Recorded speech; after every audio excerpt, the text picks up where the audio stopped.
Shalom Pak, saya John Renat Siregar dari kelas 11 IPA 2. Di sini saya akan menjelaskan pemahaman saya tentang sistem tanam paksa. Sistem tanam paksa adalah sistem yang mengharuskan rakyat melaksanakan proyek penanaman tanaman ekspor di bawah paksaan pemerintahan kolonial sejak tahun 1830. Sistem tanam paksa pada masa penjajahan Belanda disebut kultur stelsel. Istilah kultur stelsel sebenarnya berarti dalam tanaman atau sistem atau cultivation system. Kultur stelsel sebenarnya berarti kewajiban rakyat untuk menanam tanaman ekspor yang laku dijual di Eropa. Rakyat pribumi menerjemahkan kultur stelsel dengan sebutan tanam paksa karena pelaksanaannya dilakukan dengan secara pemaksaan. Latar belakang sistem tanam paksa. Sistem tanam paksa pemerintahan kolonial Belanda dilaksanakan karena sejumlah peristiwa atau kondisi diantaranya sebagai berikut. 1. Belanda menghabiskan biaya yang besar karena terlibat dalam peperangan di masa kejayaan Napoleon Bonaparte di Eropa.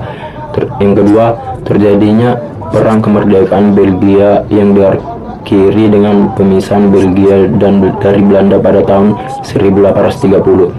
Yang ketiga, Belanda menghabiskan biaya hingga sekitar 30 juta gulden untuk menghadapi perang di Ponorogo atau pada tahun 1825 sampai 1830. Perang di Ponorogo adalah perlawanan rakyat jajahan termahal bagi Belanda. Yang keempat, kas negara Belanda kosong dan utang yang ditanggung Belanda cukup berat. Yang kelima, pemasukan uang dari penanaman kopi tidak banyak. Yang keenam, kegagalan upaya mempraktikkan gagasan liberal tahun 1816 sampai 1830 dalam mengeksploitasi tanah jajahan agar memberikan keuntungan yang besar bagi induk Belanda. Tokoh pencetus sistem tanam paksa adalah Van der Bos. Penyimpangan sistem tanam paksa. Penyimpangan dalam sistem tanam paksa membuat praktik aturan pokok tanam paksa pada kenyataan jauh lebih merugikan rakyat. Penyimpangan dalam sistem tanam paksa adalah sebagai berikut.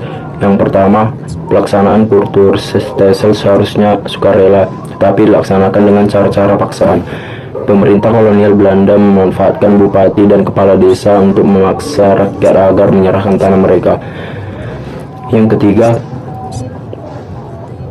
kedua, luas tanah yang disediakan penduduk lebih dari 1/5, seringkali adalah 1/3 hingga seluruh tanah desa agar memudahkan pengerjaan pengairan dan pengawasan oleh pemerintah kolonial Belanda. Yang ketiga, pengerjaan tanaman ekspor seringkali jauh melebihi pengerjaan tanaman padi. Penduduk juga diserahkan untuk mengharapkan perkebunan yang diletaknya jauh dari desa mereka selama 7 bulan. Pada penduduk tidak terus dan tanah pertanian mereka terbengkalai. Yang keempat, pajak tanah masih dikenakan pada tanah yang digunakan untuk proyek tanam paksa. Yang kelima, kelebihan hasil panen setelah diperhitungkan dengan pajak yang tidak dikembalikan pada petani. Yang keenam, kegagalan panen menjadi tanggung jawab petani. Yang ketujuh, buruh dijadikan tenaga paksaan seperti terjadinya di Rambang, Jawa Tengah sebanyak 34.000 keluarga selama 8 bulan. Setiap tahun diharuskan mengerjakan tanaman dengan upah yang sangat kecil. Rakyat juga harus menyerahkan balok, bambu, dan kayu untuk membuat bangunan yang akan digunakan untuk tanaman tembakau. Untuk memastikan bupati dan kepala desa mengerjakan tugasnya pada sistem tanam paksa, pemerintah kolonial memberi suap berupa kultur praktien. Kultur praktien adalah sistem pemberian hadiah untuk bupati dan kepala desa yang bisa menyerahkan hasil panen warganya melebihi ketentuan yang ditetapkan penjajah. Pemerintah Belanda menetapkan aturan di sistem tanam paksa Belanda kepada masyarakat Indonesia. Berikut isinya. Yang pertama, tuntutan kepada setiap rakyat pribumi agar menyediakan tanah pertanian untuk kultur stelsel tidak melebihi 20% atau 1/5 bagian dari tanahnya untuk ditanami jenis tanaman perdagangan. Yang kedua, pembebasan tanah yang disediakan untuk kultur stelsel dari pajak karena hasil tanamannya dianggap sebagai pembayaran pajak. Yang ketiga, rakyat yang tidak memiliki tanah pertanian dapat menggantinya dengan bekerja di perkebunan milik pemerintah Belanda atau di pabrik milik pemerintah Belanda selama 66 hari atau 1/5 tahun. Waktu untuk mengerjakan tanaman pada tanah pertanian untuk kultur stesel tidak boleh melebihi waktu tanam padi atau kurang lebih 3 bulan. Yang kelima, kelebihan hasil produksi pertanian dari ketentuan akan dikembalikan kepada rakyat.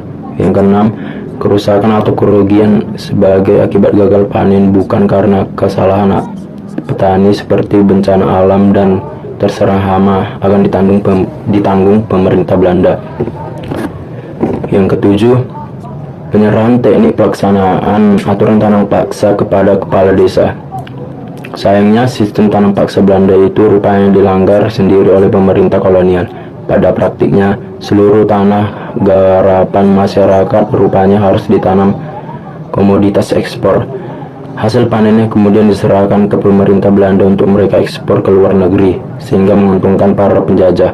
Sementara masyarakat tak mempunyai tanah garapan, nyatanya harus bekerja setahun penuh di kebun milik pemerintah Belanda. Jadi kesimpulannya adalah sistem pangan paksa telah memberikan rakyat Indonesia pada masa itu, terutama para petani.